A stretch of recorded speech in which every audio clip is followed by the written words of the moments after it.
All right, welcome to the Outlaw Radio Show. Happy New Year's to everyone. My name is Zach Adams, and I pastor a church located just outside of Athens, Georgia. The name of the church is Calvary 316. If you're local, come hang out with us one Sunday morning. Our service is at 10:30. If you're not local but looking for a good church to check out online, we do live stream our services. Easiest way to find it is our YouTube channel, which is calvary316.live. I am joined by the normal cast of characters. To my right, I've got Spice Daddy. To his right, we've got Dear Daddy. And to his right, we've got Pope Creighton Vaughn. How you doing, buddy? I'm doing well. How are y'all doing out there? Welcome to the Outlaw Radio Show. I'm going to go ahead and go into go for it. Yeah. We are brought to you by Get Fed Today, which is a podcast that we produce. We have currently 780 Bible studies, I think, up. It is a great podcast if you're looking to get more Bible studies every week. You can't get fed once a week and survive. So check it out. We post 5 Bible studies from different teachers, all kinds of subjects every week. Give it a shot. Get Fed Today. Absolutely. Also want to give a shout out to the Destiny's Edge book series. I'm in the middle of book 5, which is great. I know you're into book 6, right? Just started yesterday. Just started? Mm-hmm. Living up to the hype? Oh, yeah. I knew by the cover, I knew that it was going to be. By the cover. So check out Destiny's Edge. So you can judge these books by the cover. Yeah. Okay. Listen, people that say you can't judge a book by the cover, that is the dumbest thing. I absolutely agree. Because how else do you judge a book? You don't even know what's inside of it based on the cover. Even if the cover just says Holy Bible. No, that's how you judge a book. I'm with you. I was making a fun tautology. Yes, I'm with you. What word did you just use? Tautology. Is that what we're referring to? It's a saying that doesn't actually mean anything. Okay, a tautology? Tautology. Yeah. That's a mouthful.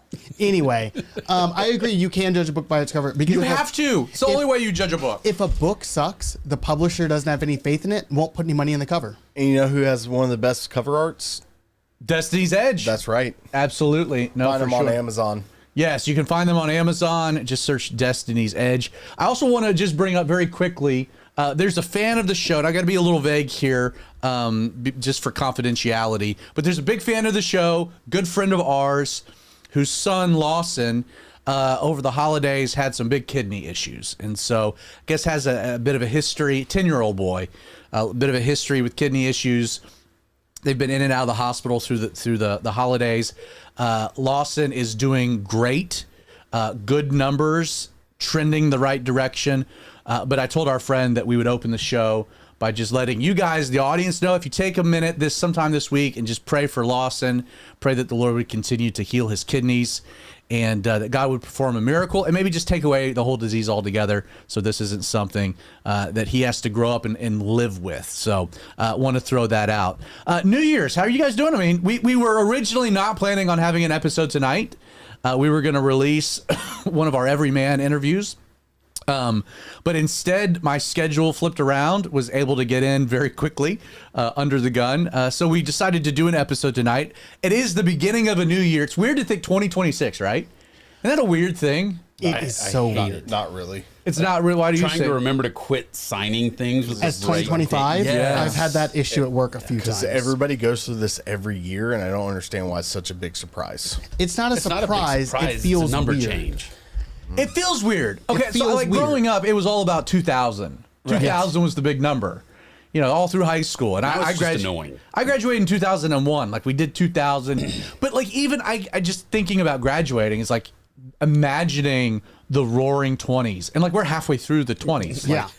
Like we've got like the Great Depression coming up, and we don't even realize it. We've got some world wars on the horizon.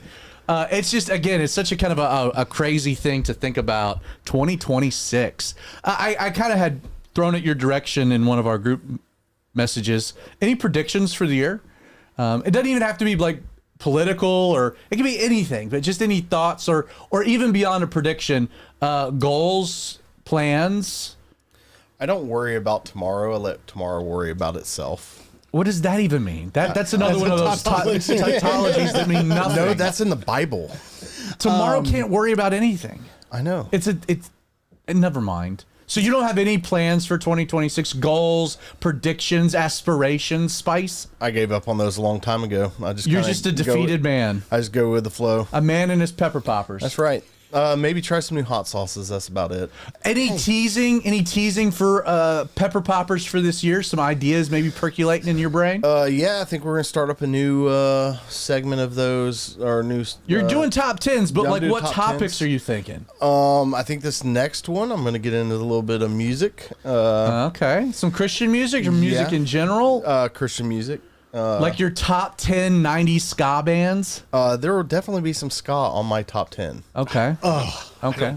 I don't think there's 10 good ska bands though. There's not one good ska band because ska's a bad genre. You shut your mouth. I know Ska's of a one. terrible genre. I know of one, and I'm not even sure if I've ever actually listened to him because he won't tell You me what definitely band. haven't listened to it Because he won't I know tell me what exactly what you're talking about. What about you, Vinny?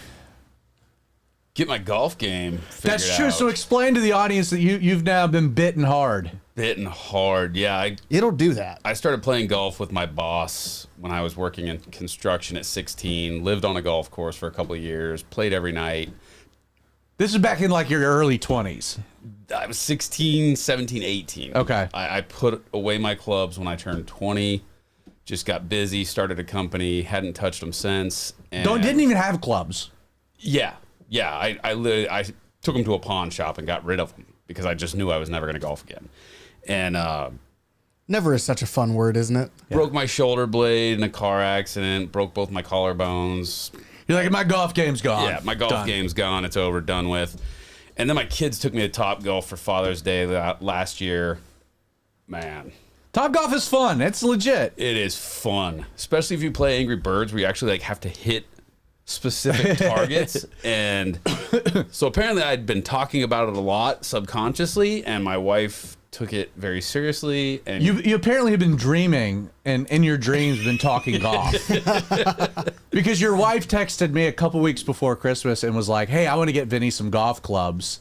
Do you have any suggestion? I was like, first, you need to think this through. This is a commitment. yeah, And you need to will never realize see your husband and again. you also need to realize like what you're giving your husband license to do. Right.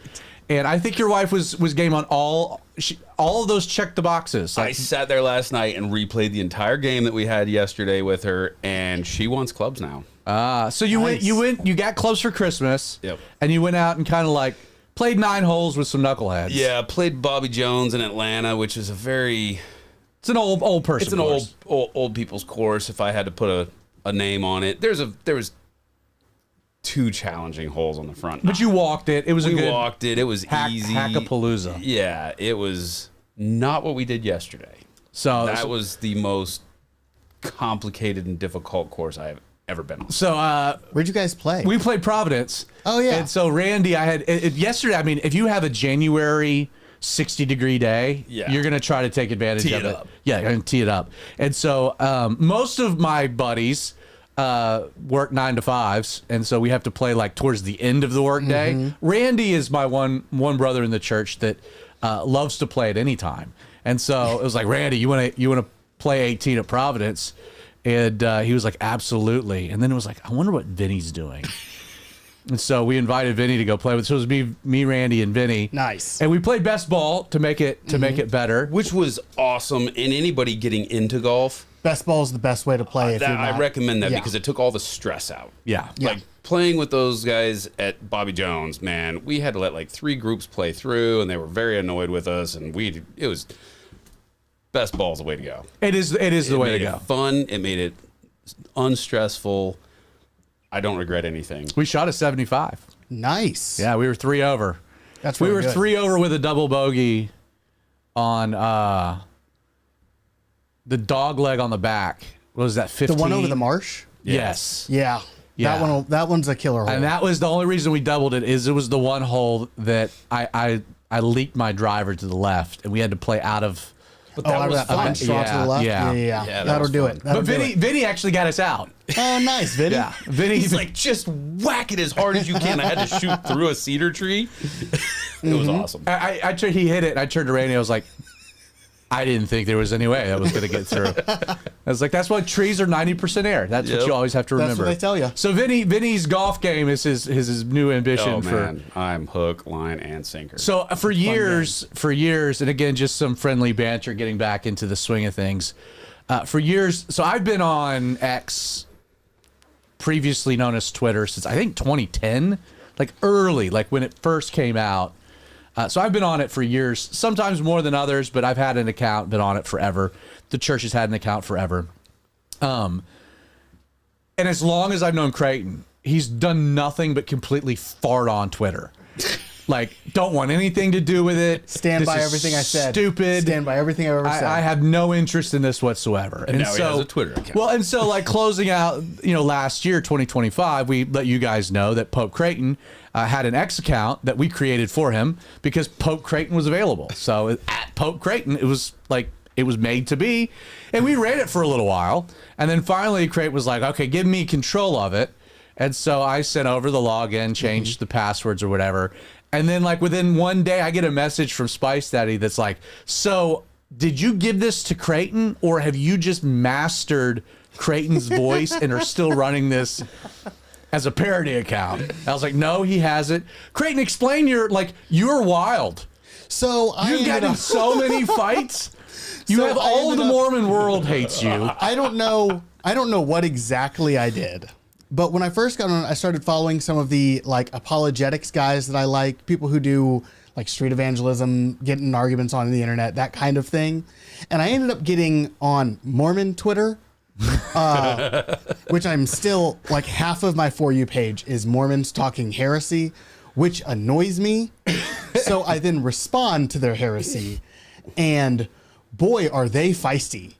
I've gotten into a bunch of fights. I'm currently waiting on a response right now. Hey, if you want to watch me get into fights with Mormons and a couple of Catholics, I've also gotten into fights with Catholics, but not as much because they aren't at Pope Creighton. at Pope Creighton. Is that simple? Come and check it out. I gotta go check this out. Oh, I've gotten in. It's been Ironically, there was one night where I got into a fight and I went to bed and I woke up to I think 30 replies from I don't know how, like just a bunch of people all just dogpiling me from Mormon Twitter because they are feisty and they have no problem dogpiling. And so after that, I was like, all right, I'm going to take a break, regroup, and come out with a plan. So I need to get in one fight at a time. no, you need multiple fronts. You need to confuse everyone. Oh my gosh. Yeah, it was a lot of fun though. Come to find out, Presbyterians are also pretty feisty on the old X. Also true. Yeah, man. And they have strong opinions about skipping church on a Sunday. Oh my goodness. Yeah.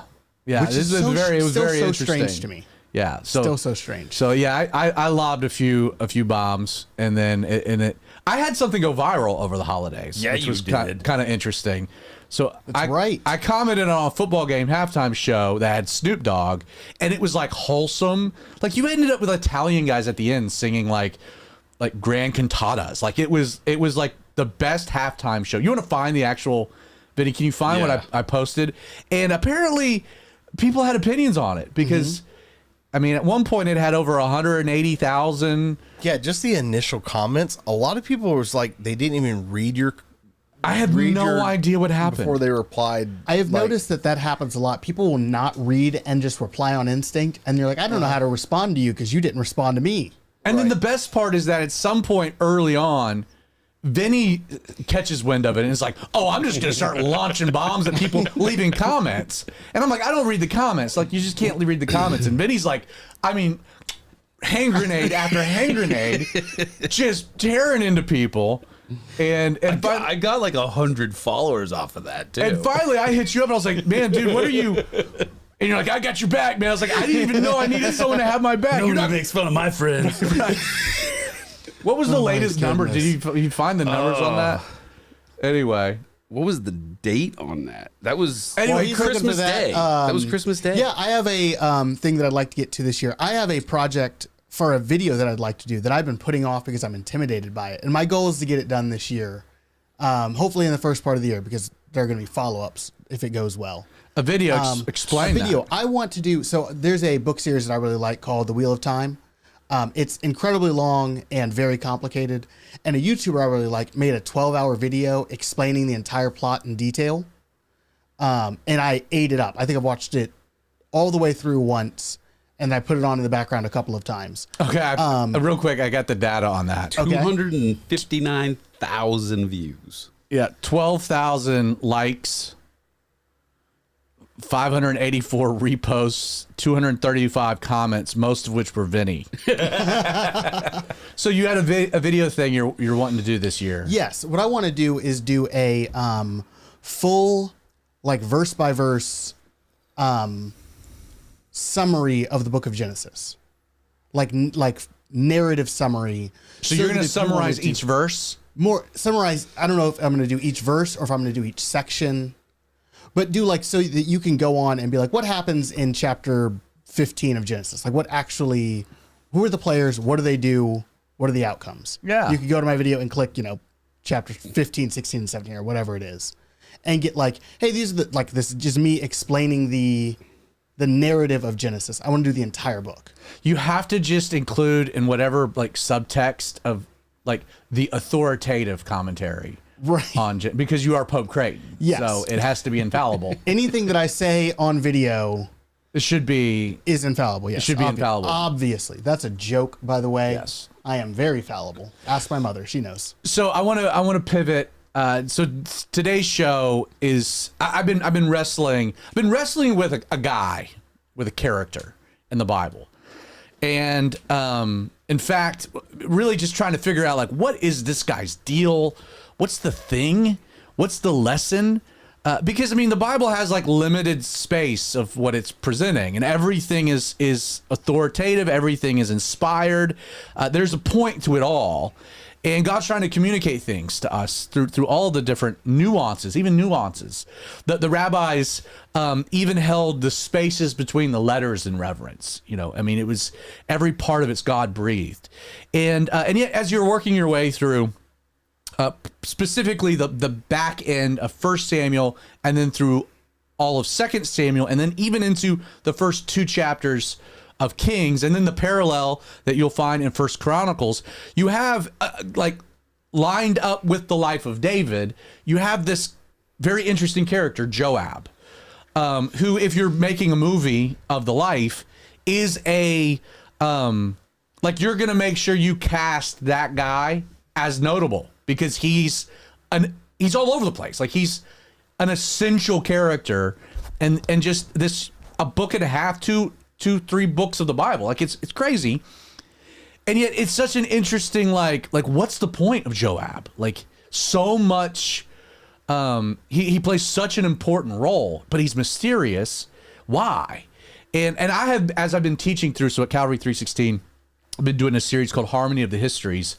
So we're taking 1st and 2nd Samuel, 1st and 2nd Kings, going verse by verse, chapter by chapter. And then any parallel passage that you find in 1st and 2nd Chronicles, we're working it in. So we're just a full synopsis of the histories, these 6 books put together in chronological order. And so that's what I've been doing. So I've been as I've been teaching through this, just really wrestling with Joab. We're at the very end of Joab's life. In fact, on Sunday, we covered his timely death.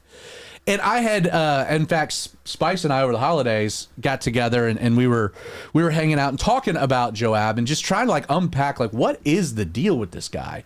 And Justin was so helpful in asking questions that really kind of led to an epiphany. Like we kind of like workshopped an idea where it's like, wow, that's pretty powerful. I mean, when was the last topical message you've ever heard someone teach on Joab?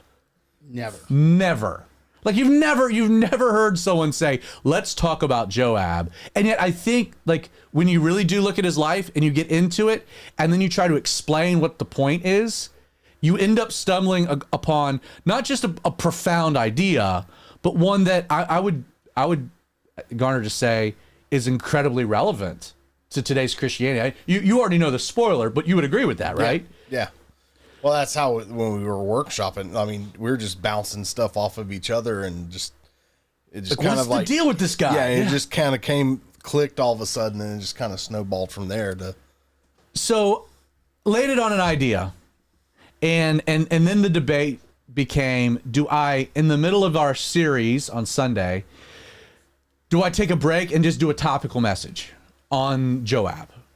Which at one point was very much leaning towards doing. But just in the flow of things this past Sunday, I really felt like, man, I don't know if I want to do that, like take a break and do this. So it's like, why don't I do this on Outlaw Radio? So I hit the guys. I was like, hey, no segments tonight. I'm going to kind of teach a Bible study. I do have a clever way I want to get you guys involved with it, because we'll talk about it more at the end. I want to give you guys a few passages of Scripture to go ahead and pull up. And then when I get there, I'm going to have you read those sections, and then that'll help me kind of keep an ebb and flow. Spice, why don't you go to 2 Samuel chapter 3. Vinny, why don't you go to 1 Chronicles chapter 11. And Creighton, why don't you go to 2 Samuel 19.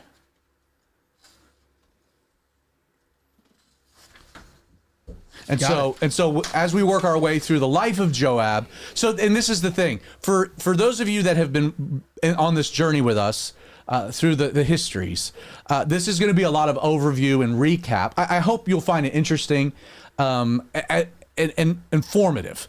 If you have not been in the series at all, or you've been in and out, we got to establish the life of Joab for you to really understand, I think, the point of his life.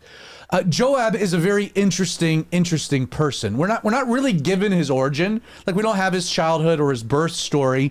In 1 Chronicles 2:16, we're given the genealogy of David. Going back to Ruth and Boaz and his father Jesse, his brothers. We read that, and David was the 7th son of Jesse.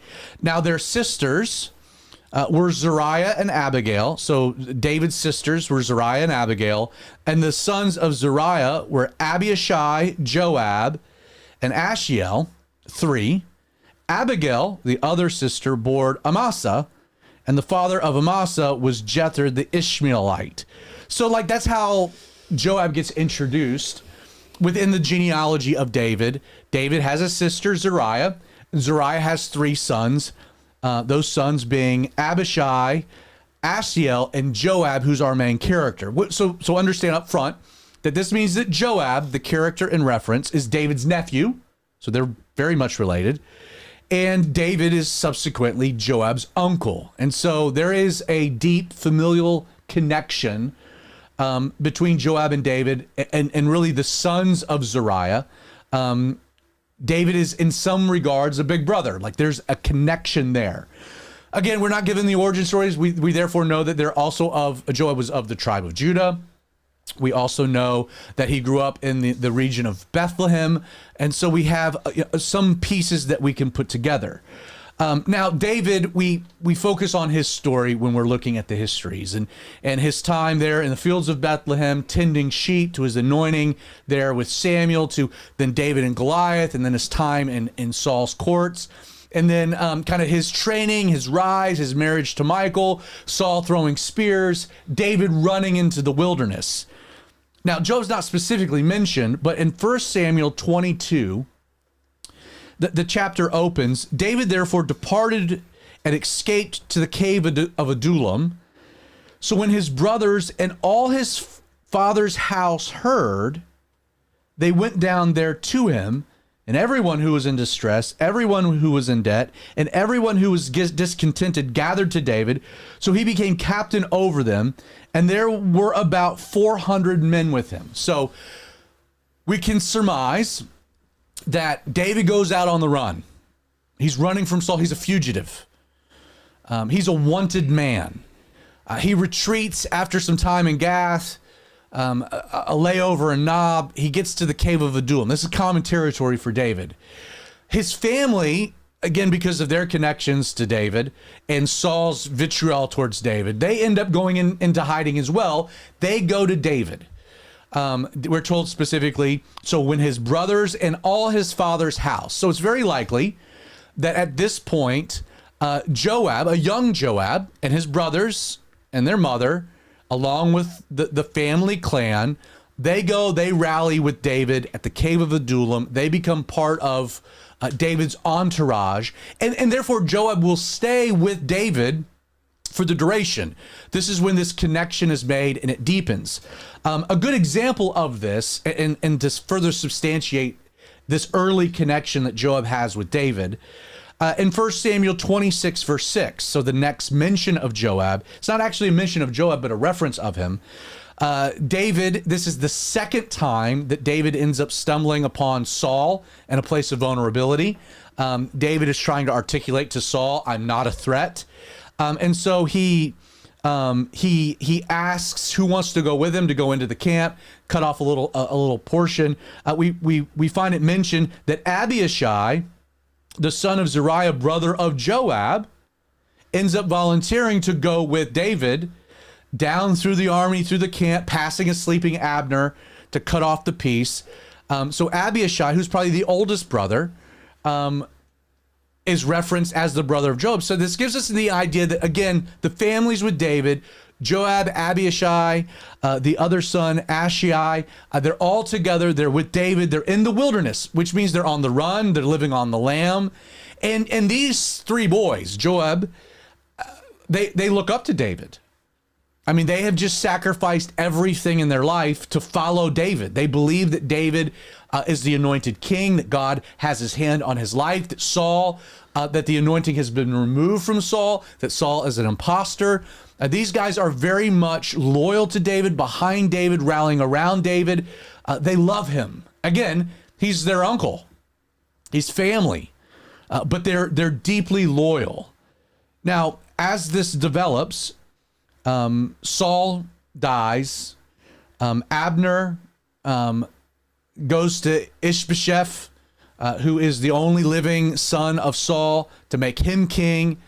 David has kind of rallied the tribe of Judah around him. So you end up with like a 2-year period of what we would call like a divided kingdom, where you have Abner and Ishbosheth on one side, and then you got David and the tribe of Judah on the other side. Now, this is a very short-lived thing, and the next time that Joab pops up is in 2 Samuel chapter 2. And the scene that's set is that you have around this watering hole Abner and his crew on one side, and you have Joab and his crew on the other. And they decide that they're going to have some friendly competition, some sport.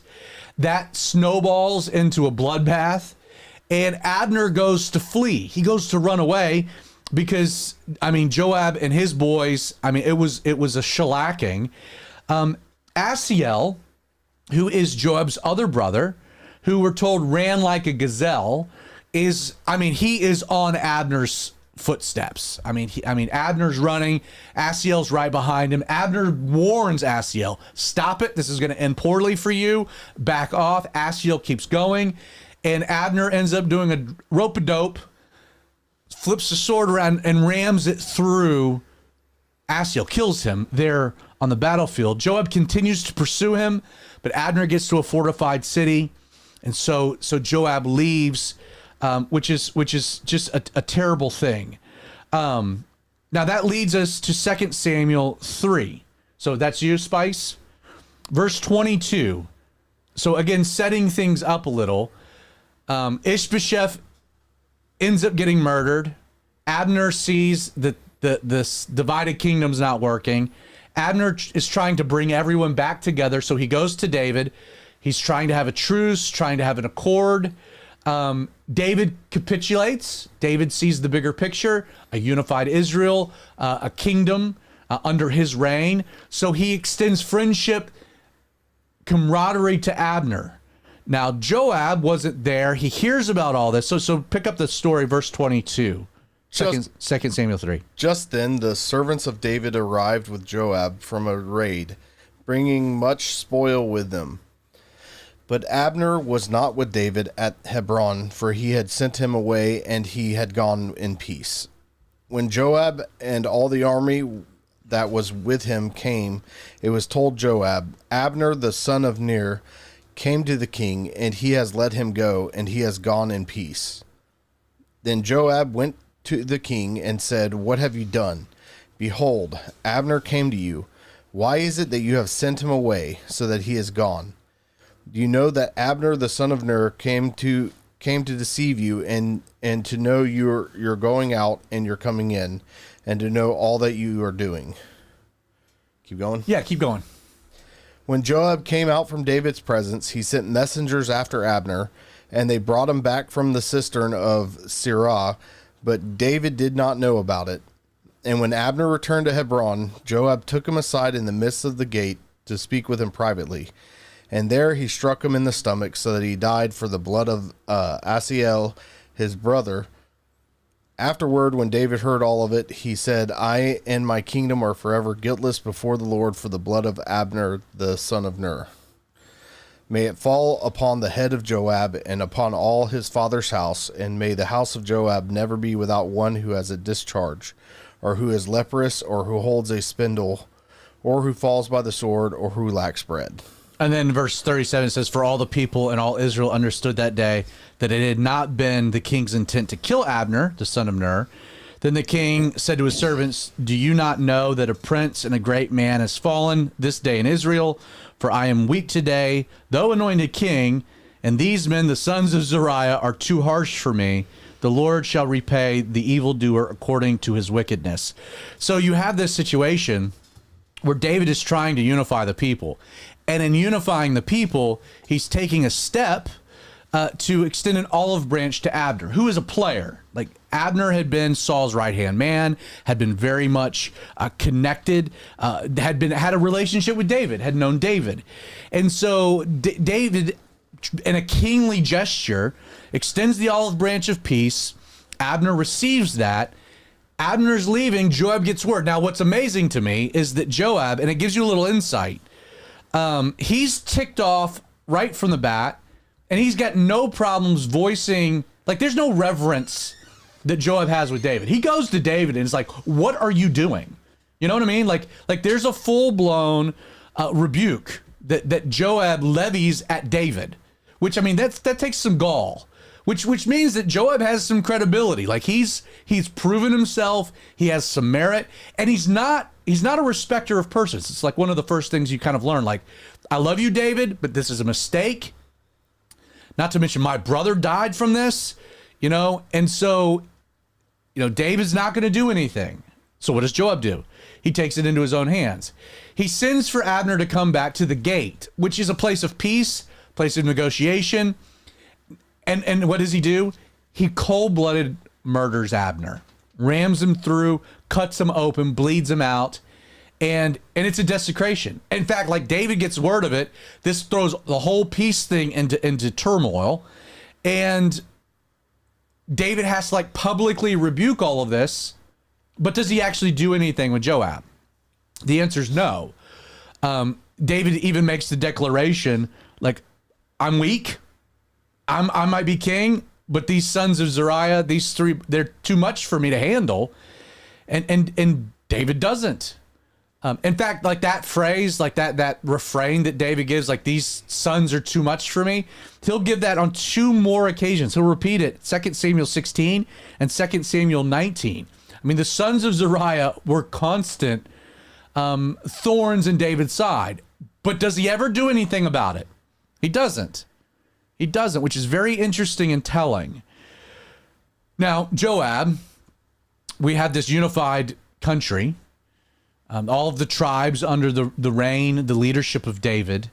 And Joab he's acted. He's defending his brother who's died. He's acting even in what he perceives to be the best interest of David, though David had not ordered him to do such. So he's taking it upon himself to do what he believes is right for David. Abner's got to go. I know Abner. This peace thing that you think you're setting up, he's going to stab you in the back. David, I know what you're trying to do. Wink, wink. I'll handle it. And I'll handle it. But subsequently, Joab is kind of on the outs. He's got to make up for his mistake. Now, David has his eyes set on a Jebusite city. This city will become later known as Jerusalem. He wants to take it. He wants to make it his capital. The problem is that it was a fortified city and it was impregnable. Like for almost 500 years, the children of Israel had never been able to conquer this Jebusite city because of its fortified walls. It had internal water source. I mean, they could hold out a siege forever. And so David wants to take the city. He kind of issues an order. Let's try to take it. And then this gets us to 1 Chronicles 11 because Joab ends up being the hero here. Vinny, why don't you read 1 Chronicles 11, beginning with verse 4. Okay. Or start from verse 1, however you want to roll with it. All of Israel came together to David at Hebron and said, "We are your own flesh and blood. In the past, even while Saul was king, you were the one who led Israel on their military campaigns. And the Lord your God said to you, 'You will shepherd my people Israel, and you will become their ruler.' When all the elders of Israel had come to King David at Hebron, he made a covenant with them at Hebron before the Lord, and they anointed King David king over Israel, as the Lord had promised through Samuel. David and all of the Israelites marched to Jerusalem, and the Jebusites who lived there said to David, 'You will not get in here.' Nevertheless, David captured the fortress of Zion, which is the city of David. And David had said, 'Whoever leads the attack on the Jebusites will become commander-in-chief.' Joab, son of Zeruiah, went up first, and so he received the command. David then took up residence in the fortress, and so called it the City of David. He built up the city around it, from terraces and to the surrounding wall, while Joab restored the rest of the city. And David became more and more powerful because the Lord Almighty was with him." So Joab's on the outs. David wants this city. Whoever can take this city or find a way into this city is going to get rewarded. And so the parallel passage, which is 2 Samuel 5, verses 6 and 8, indicate that what Joab did is he went to the water source and shimmied up what's called today Warren's Shaft to get into the city, and then he could unlock the gates and the siege could take place. That was the only way that you could get in. I mean, Joab does something brave, valiant, pretty baller, actually. Like, he conquers a city on his own, for the most part. And as David's building his house, Joab is then handling all the other construction projects. I mean, he now has proven his worth. He's back into the good graces of David. And then subsequently, he does become the commander of the armies of Israel under King David. We have references of that in 2 Samuel 8:16, as well as 1 Chronicles 18:15. So Joab, this nephew, wild kid, been with him since the wilderness wanderings, he's come into the land, whacked Abner, taken things. He's unruly, but he's useful. Does this amazingly brave thing, conquers this Jebusite city almost on his own, and he gets rewarded. Now, it's interesting, moving forward in chronology, Joab, as the commander of the armies of the Lord, gets a lot of credit for a lot of victories. We think of David as the great king of Israel, leading Israel into battle, leading Israel into war, taking on the enemies of God. And that is true. And yet Joab is the commander of the armies. And over and over and over again, he's given credit, at least a claim. He's noted for big achievements. One of the achievements was the capturing of Edom. So the Edomites were perpetual enemies of Israel. We have a small reference to this in 2 Samuel 8, verses 13 and 14, as well as 1 Chronicles 18, verses 12 and 13. You get a more expansive record of this and kind of a flashback recorded in 1 Kings 11, verses 14 through 25, that tells us that Joab goes in and he kills every male of Edom. This was such a big victory that Joab's one of the few people that have his own psalm written after him. Psalm 60 was written about Joab and his victory over the Edomites. But he was brutal. He cut down every male of Edom. Beyond that, you then get to his victories over the Syrian and Amorite armies, 2 Samuel 10, verse 7. Now, in the middle of all of this stuff, it's a two-fronted war, two-fronted battle, but we get an actual quotation of Joab, which gives us some insight. We're told that he said, "If the Syrians are too strong for me, then you shall help me. But if the people of Ammon are too strong for you, then I will come and help you." It's the battle plan. Him and his brother are going to have a two-fronted war, Syrians on one side, Ammonites on the other. But then he says this to the camp of Israel. Joab, "Be of good courage, and let us be strong for our people and for the cities of our God, and may the Lord, Jehovah, do what is good in his sight. So Joab leads the armies of Israel into a two-fronted battle against incredible odds, acts of bravery, but according to this passage, also acting in faith. Now, where would he have faith in God to give victory over insurmountable odds? Well, he had watched his king. He had watched David. And he had seen David's faith. I've seen some Bible commentators that point out that Joab seemingly has no relationship with God. And they try to make the point of that's why he's this wild card. But not according to this. I mean, he leads the troops out under the banner of the Lord. Like, again, be encouraged. May the Lord do what is good in his sight. And so he conquers the Edomites, the Syrians, the Amorites, incredible victories. And then you get to 2 Samuel 11. And this is when things get more complicated. If you don't know, 2 Samuel 11 is probably one of the saddest, darkest chapters in all of the Bible. It opens that when kings go out to war, David didn't. And David, up on his rooftop, beholds a beauty bathing, inquires who she is, takes her to himself. They have sex. She goes home. We think it's all over. And she comes back around that she's pregnant. Her husband happens to be Uriah, one of David's mighty men, who's in the battle lines with Joab. David sends a letter to Joab, send Uriah back. So Uriah comes back, thinking he's bringing a report of the front lines.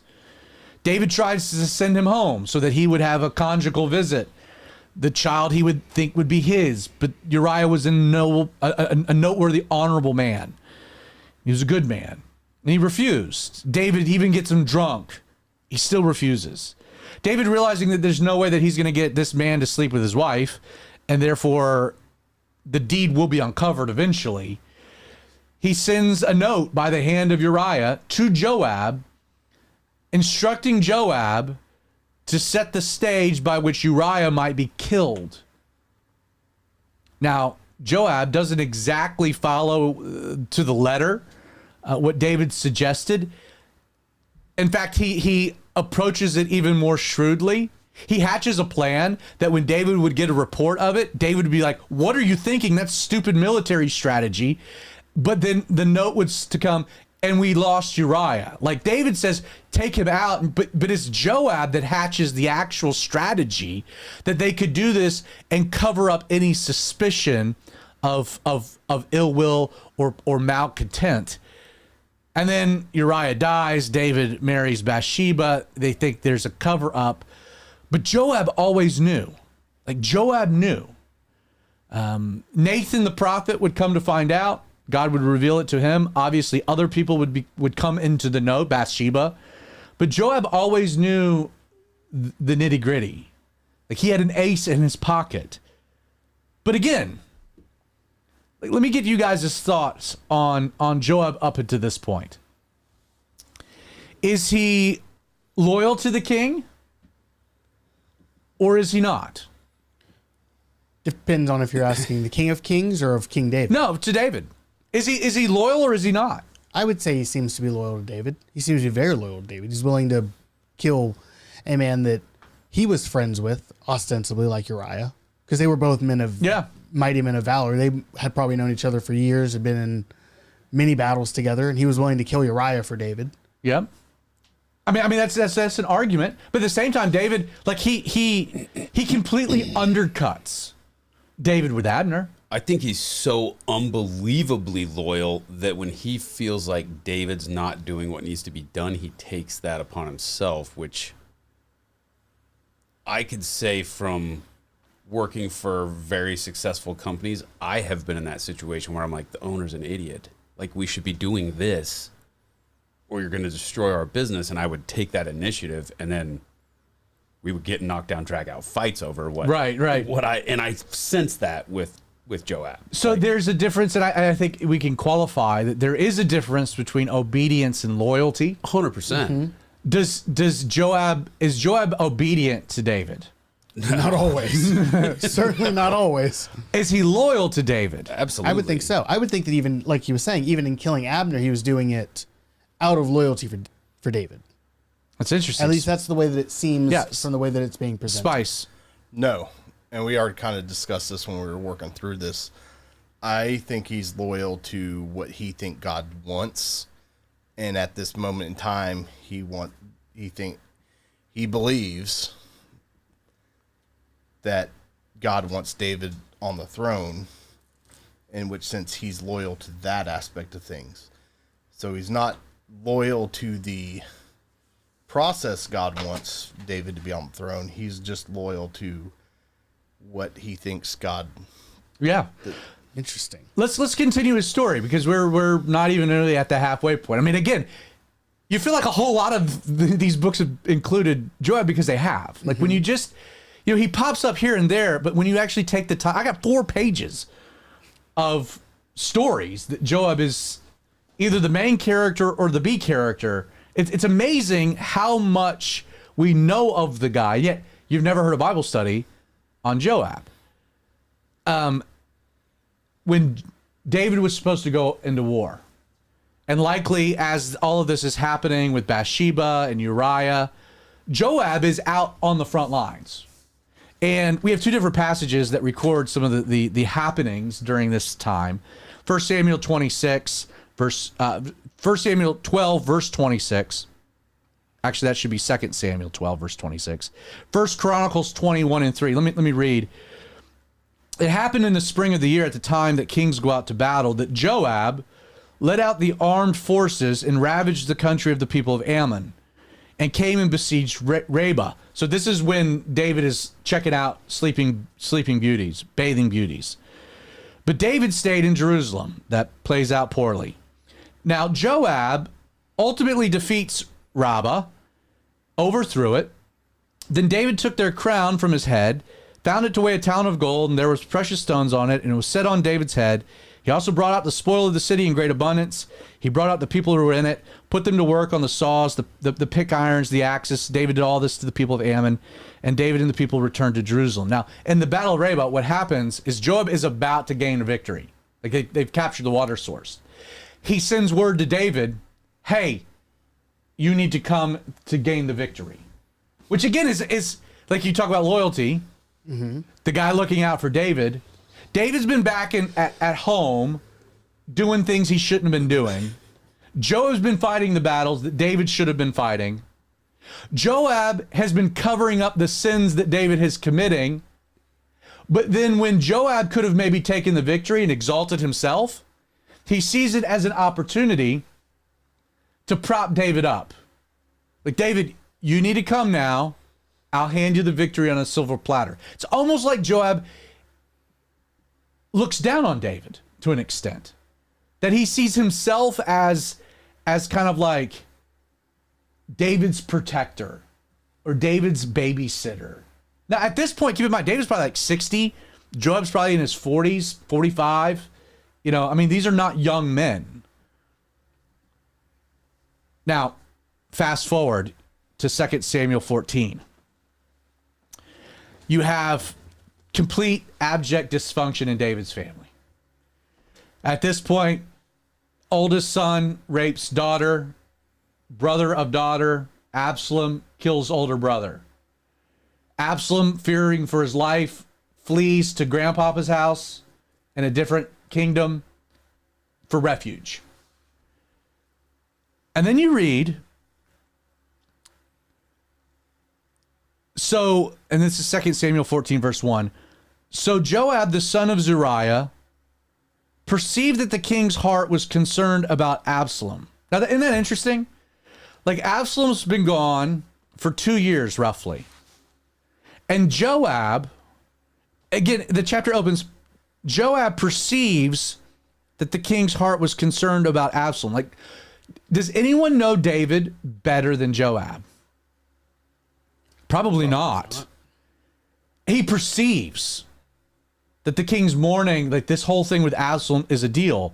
So Joab sent to Tekoa and brought from there a wise woman and said to her, please pretend to be a mourner, put on mourning apparel, anoint yourself with oil, but act like a woman who's been mourning for a long time. Go to the king, speak to him in this manner. So Joab put words in her mouth. Joab hatches this plot. He sends a woman. She tells a sob story. David reacts a certain way. And then Joab's like, yeah, but what about your son? Like, there's this whole, like, Joab sets him up of saying, you need to forgive your son. Like, Joab plays like a moral prophet style. Like, he does the same thing Nathan does in the rebuke of David's sin with Bathsheba, right? Nathan comes, tells him a story to then reveal a profound point that David needs for application. Joab does the same thing. He's like acting as a prophet in David's life. He tells a story just like Nathan and then follows through with like, this is what you should be doing, that you're not. You need to make good with your son. And David's like, yeah, I know I need to. And so verse 22, Joab fell to the ground on his face, bowed himself, thanked the king. And Joab said, today your servant knows that I have found favor in your sight, my lord, O king, and that the king has fulfilled the request of his servant. And so Joab intervenes on behalf of Absalom, steps into a father-son dynamic. Now, loyalty or obedience? Say deeply loyal. Deeply loyal, not necessarily obedient. But definitely loyal. Mm-hmm. And still like looking out for David. Loyal to the fault of deception. Yeah. Yeah. Which is kind of an ends justifies the means. Right. Again, he is an ends justifies the means kind of guy. You're kind of picking up on that, right? Yes, absolutely. Now, Absalom comes back. And the rest of the chapter records the event. But David doesn't see him. Mm-hmm. And Absalom's like sending word, not getting any replies, sending word to Joab, not getting any replies. So Absalom proceeds to set Joab's field on fire to get his attention. You know, and Joab's like, yo, dude, what's the deal? And he's like, why am I here? And so then what does Joab do? Joab goes to David and appeals for Absalom. So on the first part of it, David goes and intercedes for Absalom. But now Absalom petitions Joab saying what? Go talk to my dad. Like, he'll listen to you. He'll hear you. What am I doing here? It'd be better for me to be dead than where I'm at. Which Joab does. So it shows you just his power, his influence.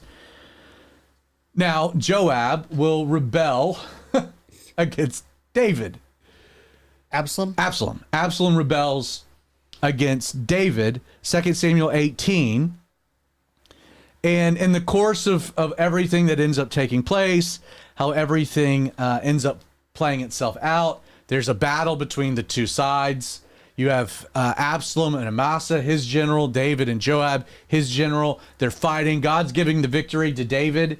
David had made it clear to his generals, of which Joab was one, don't kill Absalom. Like, I want Absalom taken care of. Well, in the course of this victory, we're told that Absalom's riding through, his hair gets caught in one of the trees. He's hanging there. Some kid sees it, brings word to Joab, saying Absalom's hanging in a tree. But keep in mind, this is the same Absalom he's related to, has interceded for, has taken petitions with. Joab's the reason that he's in this area in the first place. Correct. David has made it, but Joab's also seen him rebel, lead a rebellion. Joab sided with David. He sees David's weakness because David says, don't mess with Absalom. He's like, this kid's going to kill you if I don't get rid of him. Yeah, and so word comes, and Joab's to the kid like, hey, why didn't you kill him? He's like, oh, I'm not doing that because I know you'd just kill me. Like, I don't trust you. The kid's like, what do you mean, why didn't I kill him? That we were told not to. What do you mean? We were told not to, and if I did it, you would have killed me. You would have killed me. Right. And so then we read, then Joab said, I can't linger with you any longer. And he took 3 spears in his hand and thrust them through Absalom's heart while he was still alive in the midst of the terebinth tree. And 10 young men who bore Joab's armor surrounded Absalom and struck and killed him. So again, David, which loyal is overkill, it sounds like. Loyal or obedient? He's not obedient at all. Not at all. But can you make the argument that he's protecting David's blind side? Yes. Because David's blind side's obviously Absalom. And he realizes like you can't let the kid live. Like this is not going to work. No, at this point he's committed high treason. We have to kill him. Yeah. At least that's how Joab feels. But Joab completely disobeys the king. Again, loyal, yes. Disobedient. Let's maybe take one step back and how monarchs work. the word of the king is absolute, like to everyone. Like you don't disobey the commands of the king, whether you have opinions or not.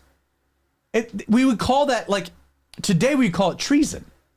Like if the president of the United States issued a standing order that his generals actively refused, it would be grounds for treason. Bring me Maduro, but don't hurt him.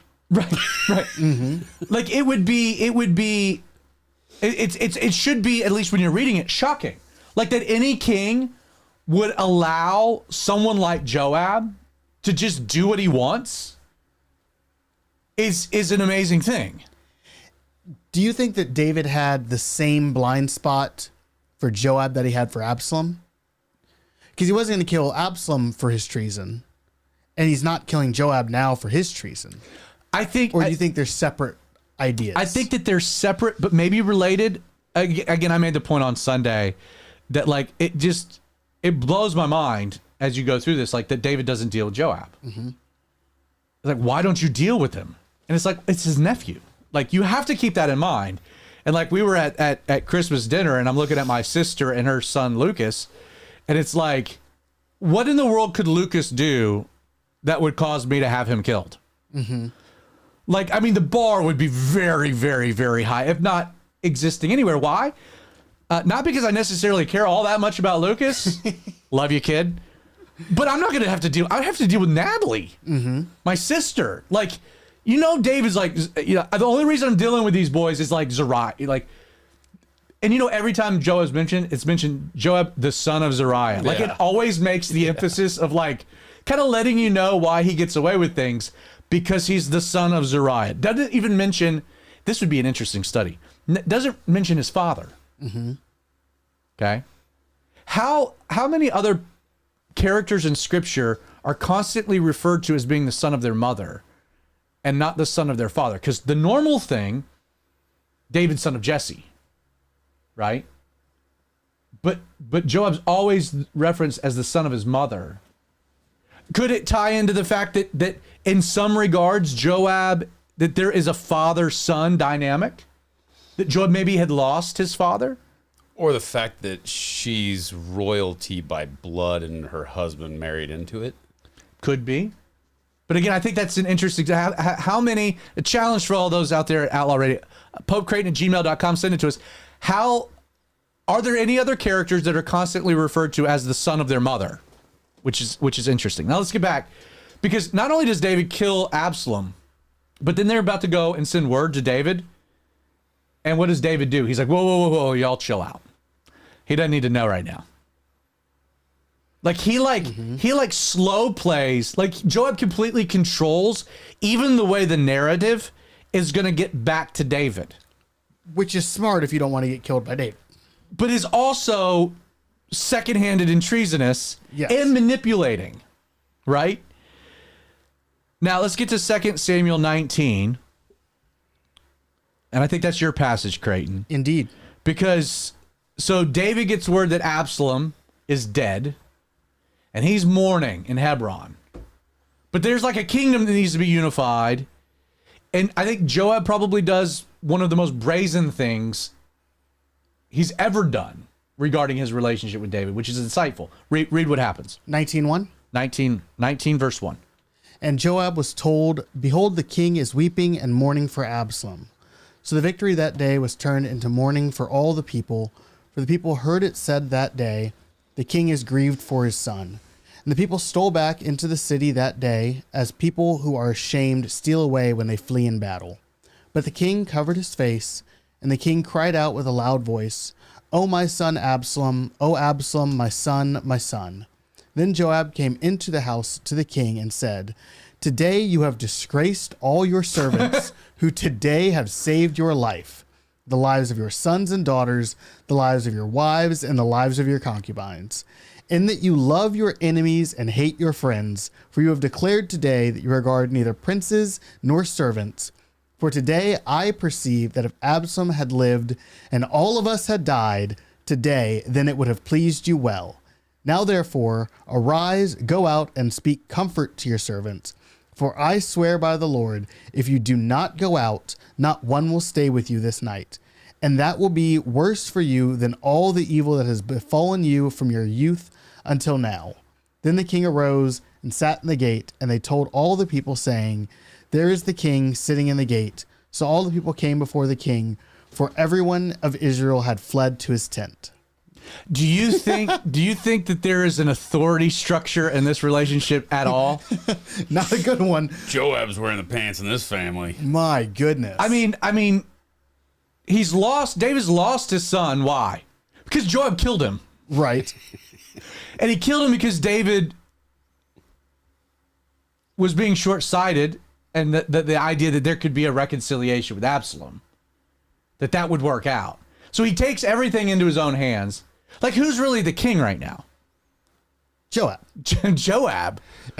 He walks in, says, hey, put your makeup back on and get out there. The people need to see you. And David does it. And pretty much like, if you don't, I'm going to leave you high and dry.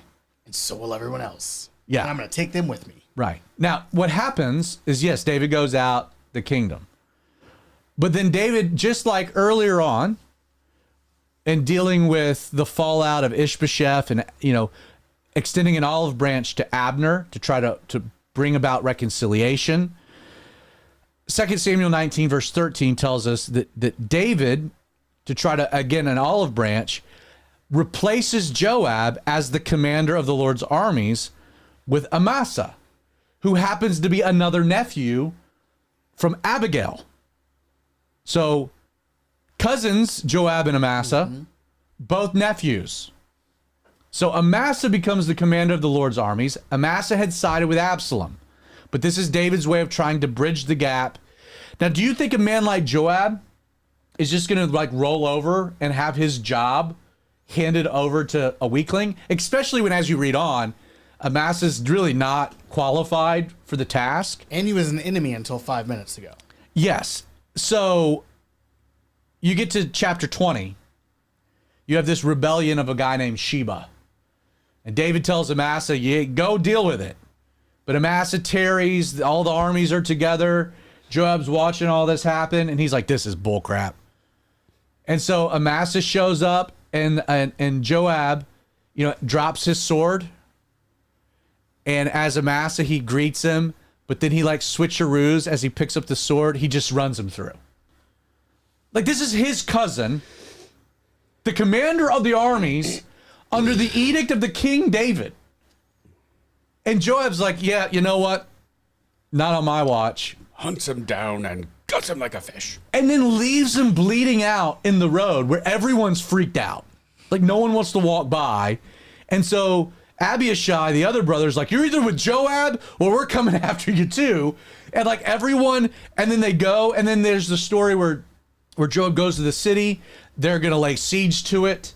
They're going to destroy everyone in this peaceful city in Israel where this guy Sheba had taken refuge. And this wise woman comes up and yells down to Joab. They had this dialogue, and Joab's like, listen, we'll let you bygones be bygones, but you need to throw the head of Sheba over the wall. And sure enough, they go in, whack, head comes rolling out. Joab's like, done deal. And then what happens at the end of the story? Joab has been relieved of command, kills the guy that's been placed into command, and then we're told in 2 Samuel 20, verse 23, that as a result, David makes Joab commander of the armies of Israel again. I messed up. Again, it's the guy, there's no accountability. There's no consequence. We've been doing the Harmony of the Histories with you, Yes. and I've heard these stories recently, but I don't think I had connected just how often it was that Joab was doing something Naughty. and getting away scot-free. This is very interesting that it happens, and it keeps happening. Let's continue. Next up, we have the census. So That's right. So David ends up getting this idea that he wants to number the people, but he wants to do it the wrong way. I'll read a passage. So you can find this in 2 Samuel 24, 1 Chronicles 21. There's a correlating passage, 1 Chronicles 27. So David said to Joab and the leaders of the people, go number Israel from Beersheba to Dan. and bring the number of them to me that I may know it. So this is a command of the king.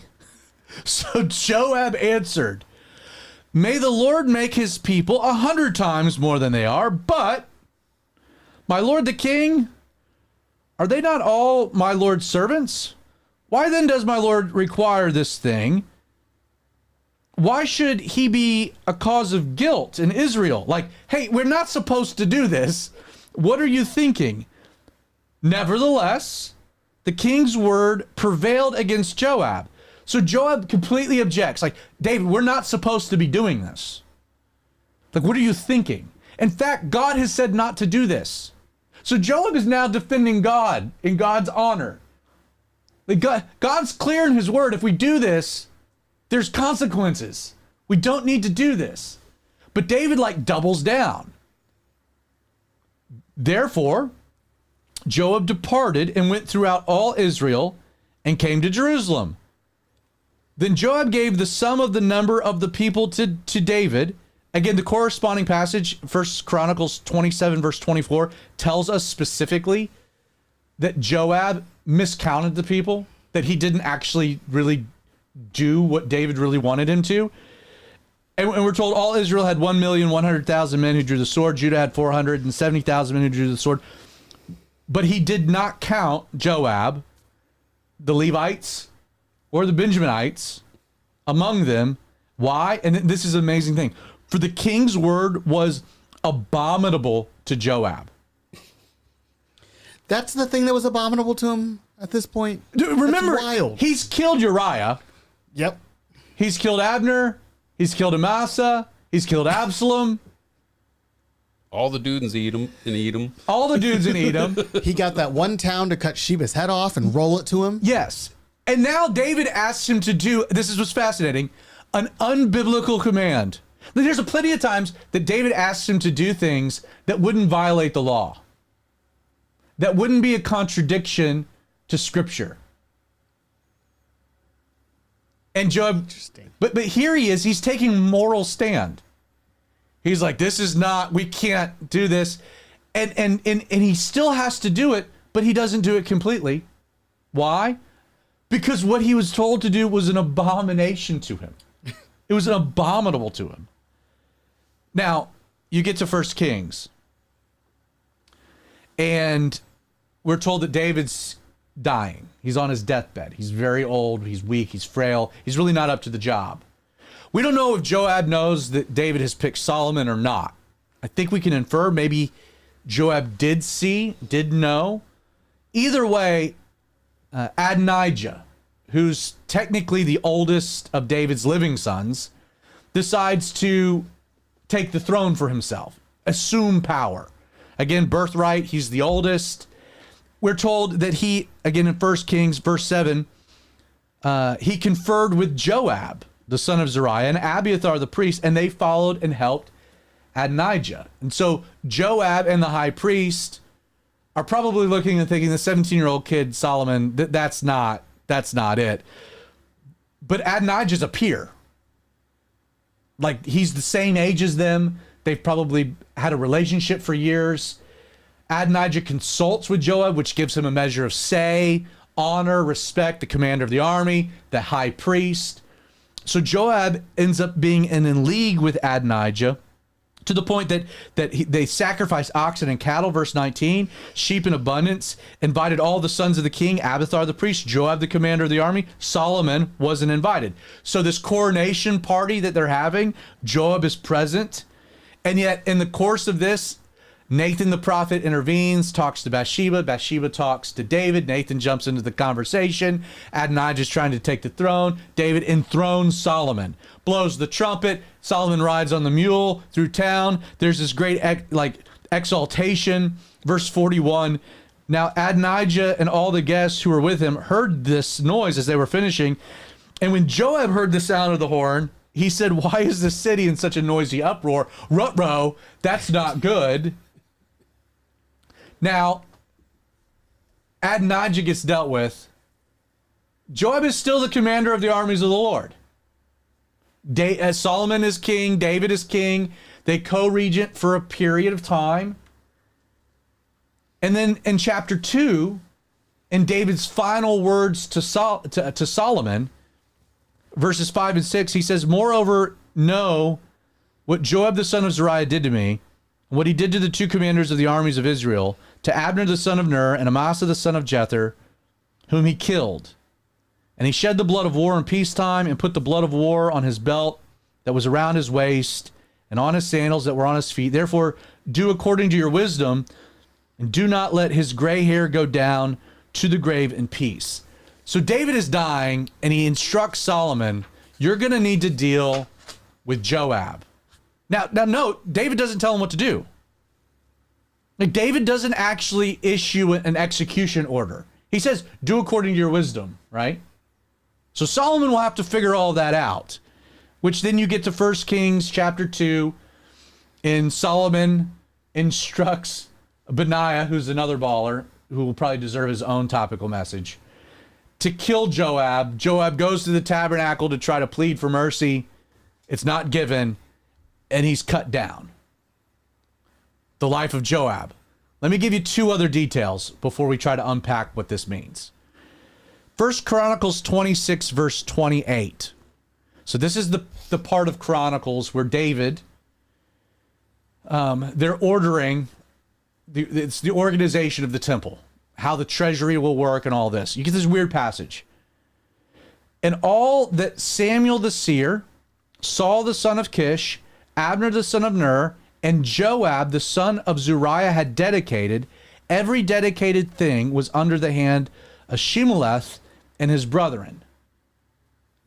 Now, what seems to be indicated in the passage, did Samuel have any descendants?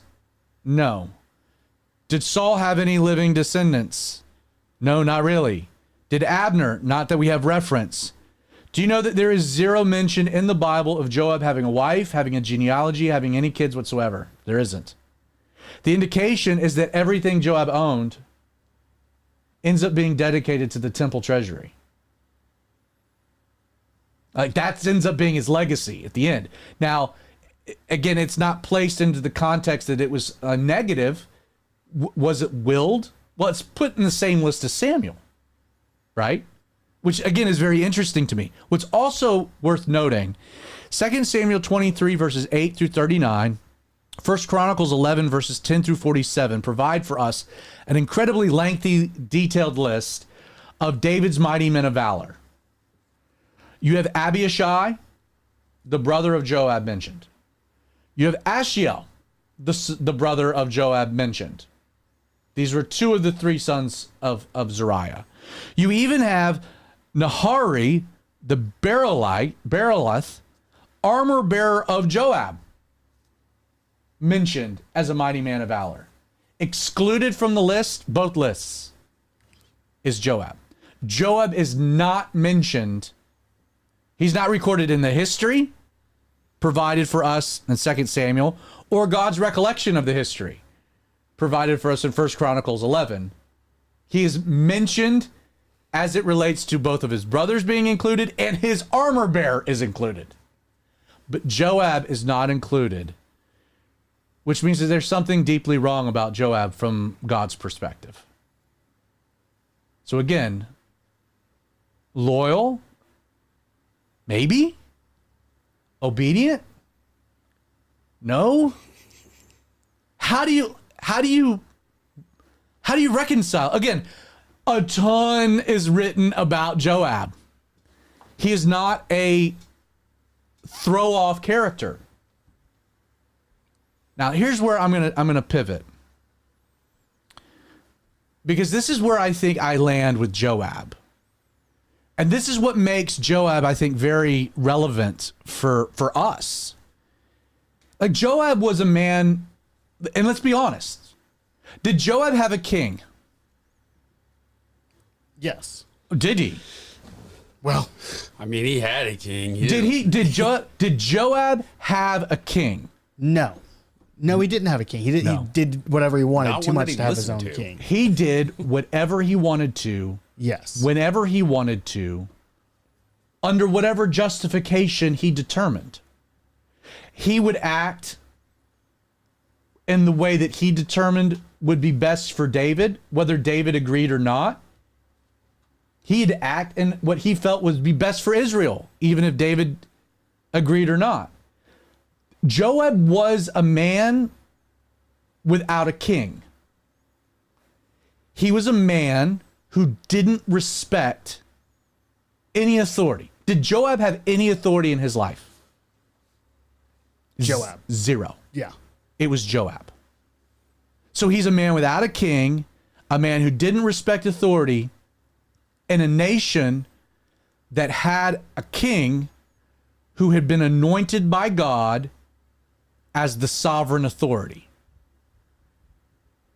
Did Joab, you can make an argument that when Joab acts in defiance of an order that David may have given, like the census, well, David's asking him to do something unbiblical. He would be justified in refusing the authority. But Joab reject, like he doesn't obey then. But then when he's actively asked to commit murder against Uriah to cover up a situation, when he could have absolutely said, no, I'm not going to obey you because what you're asking me to do defies the law of God. I have a higher authority. But did he have a higher authority? No, Joab's only authority was himself. Joab was a man without a king, a man who didn't respect authority, meaning that Joab was a man who felt like he could obey and serve God without obeying the authorities that God had placed over him. Because everything Joab does, he can justify, can't he? He's a narcissist. But he can justify it. Mm-hmm. Everything he does, he can justify. I killed Abner. I know it was in cold blood, but I was doing it to protect David. It was a blind spot. Absalom, someone had to step in. I was doing it for him. I didn't fully obey with the census. Why? Well, because I was trying to protect Israel. I was trying to protect God. I was trying to protect the nation. Like Joab he would be able to justify everything in a noble sense. Joab believed that he could obey and serve God, but he didn't have to obey the authorities that God placed in his life. And isn't that such a thing in today's Christian culture? Yes. Because so many people say, I serve God, I obey God, but I'm not going to listen to the pastor or my wife or any other, like, you got to recognize, like, David was different, right? David would have a guy throwing spears at him and not do anything. A guy hunting him down and wouldn't do anything. Why? Because he respected the authority God had placed in his life. David obeyed and served God, and you knew it because he recognized that the authorities in his life, even wicked authorities, were ordained providentially by God for that moment. Joab? Not so much. Joab could have cared less. Now, he'd justify it. I'm obeying God. I'm doing the right thing. I don't need to listen to you. And you got to understand, and I say this even to myself, like, if you've been, everyone has a king. Everyone has authority. First, we have the King of Kings. We start there. But even Jesus has structured the Christian experience to have authority. So many people don't go to church. Why? Because they want to serve God, obey God without any of the authorities of God in their life. Isn't that the truth? Any thoughts? Any thoughts? You guys, I mean, you know what I'm saying about Joab here? Yep. Yeah, I think I was thinking of another saying, and now I lost it. But I think that there's a lot of people who. One of the things that I remember us having a conversation about when I was in high school, because I had a couple of teachers that I really hated. All of our authorities are placed there by God, which means that if you disrespect a lower authority, you are disrespecting the authority that has put that authority in your life. Mm-hmm. Like that is a automatic chain. So no, it's a big deal if you disrespect any authority because you are disrespecting the ultimate authority. Mm-hmm. I think Joab's life is like, we go through this, but just listen to it now, even after talking about it before, it's like a tragedy, because you see how noble he could have been, Right. how wise he was. Like, he's wise, and he's the kind of guy you want on your side. He was almost a warrior prophet. Almost. Almost a warrior prophet if he would have just submitted to that authority that God had put in his life. Yeah. And he could have been one of the great men of faith, like a good example of a great man of faith, and he chose to follow himself instead. David's in the Hall of Faith and Joab isn't. Right. And I think, contrary to what people say, I think Joab was, again, we don't have a great record per se of like his relationship with God, whatnot, but we don't have that with most Old Testament characters. We only have it with David because of the Psalms, but Joab was not a psalmist. But he knew the scriptures. He knew the scriptures, and Joab knew when to stand up to authority. Like the times that David, like when David is mourning over Absalom and all that's going on, Joab stands toe to toe with him. He was like the best vice president ever. Kind of. But not. Yeah. That's what I'm saying. Hey, the people are really gonna, from a world view, he was the most gangster vice president. That's what I'm saying. It's such a tragedy because you look back on it and you can see the wisdom. Like, if you screw this up, you're gonna lose your people. Like, get out there. Like, he's right. Yeah. From a world standpoint, he was right. Even from a biblical standpoint, he's probably right. Yeah. Like, act like a king, moron. Yeah. Yeah, you're that's what I'm saying. It's such a tragedy because you look back on the stories and everything he did was either right or almost right.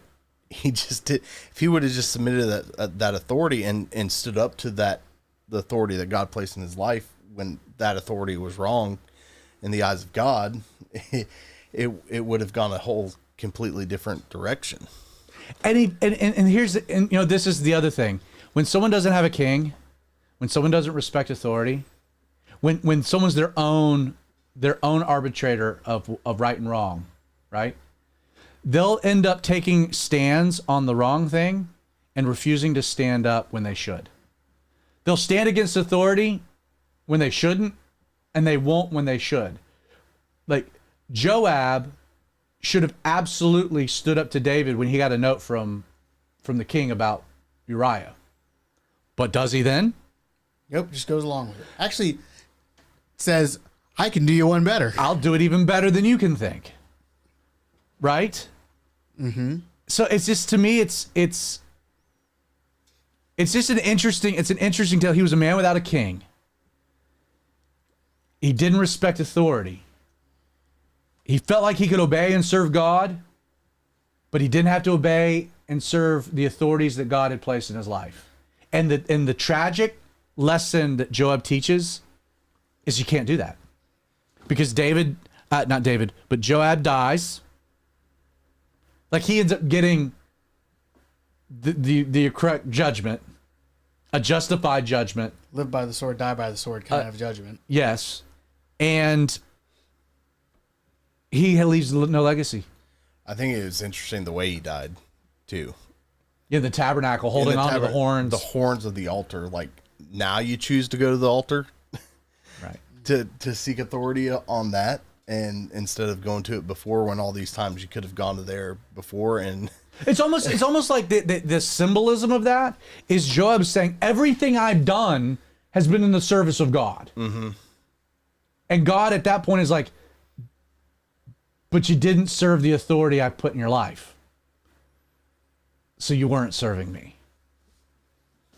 And again, there's something intrinsic about being an American and authority. Like, we were a nation built on revolution, the desire of independence, rebels. Even more so as Southerners, there's like something deeply cooked into the DNA of like, don't tell me what I can and can't do. I had a buddy the other day. He was like, he made the comment. He goes, if my wife would just understand that if she tells me I can't do something, that I'm going to do it, that she just can't say I can't do it, because the moment she says that, I want to do it. It's like, well, that's the nature of rebellion. That's the nature of this human thing of of authority. And yet, man, I really think looking at Joab's life like this, I was telling Justin that, like, you can see how this would be a great topical message. Mm-hmm. Like, this preaches, and it even preaches at like a pastor's conference, you know, with assistant pastors and youth pastors. Is like, I mean, for me, it hits home. Like, I can't serve and obey God if I'm not serving and obeying the authorities that God has placed in my life. So the question is what authorities has God placed in your life? And realize that's really not like, again, we made the comment that Joab was like, he lived by his own code, but that's not how it works. There's also the idea that it can only be obedience if you don't want to do it. Like, somebody tells me to do something that I want to do. Am I being obedient by doing it? No, I'm just doing what I want to do. Right. It's really only obedience when somebody tells me to do something I don't want to do and I still do it. And Joab never did something he didn't want to do. Yep. The closest was the census, but he didn't do it fully. Right. He begged off half of it. Right. Final thoughts? I appreciate you guys kind of giving me the time to just, you know, I wanted to maybe do this on Sunday, but at the same time, I kind of felt like this was the right medium for it, and to be able to discuss it. You guys feel like you had a better idea of Joab at this point? Totally Absolutely. different than, yeah. Like I said, I didn't connect all of those stories in sequence. Yeah, you should. When we were call going us over when it you after and a couple Justin of are hanging months. out. That would have been fun. It's always last second. Yeah, it was last second. They don't like I'm to. a last second kind of guy. I Vinny, showed up I for got golf you. yesterday. We apologize. They don't like to do brain trust stuff with me there. Yeah. Because then they can't Don't come up invite with. Creighton. Yeah, most of our planning is without Creighton. Then they can't come up with harebrained schemes for episodes. So. Which is coming at some point. Yeah, All right, at well, some point. hey, thank you so much for joining us tonight. Next week, we're going to be getting back into the normal format. We've got an Ifs on the horizon. We've got some Pepper Poppers. We've got a Dear Daddy. We've got a Spice Daddy Digs, X, Y, and Z of posts. A lot of fun things. We're excited about 2026, what God's going to do, not just through Outlaw Radio, but at Calvary 316. So if you're watching, thank you for watching. Check out the podcast released on Apple, Google, Spotify tomorrow. If you're listening to this, join us one Wednesday night at 8 p.m. We stream Facebook.com/The Radio Outlaw. Our YouTube channel is outlawradio.live. Or we stream on my personal X account, which is Zach_Adams. God bless. See you next week.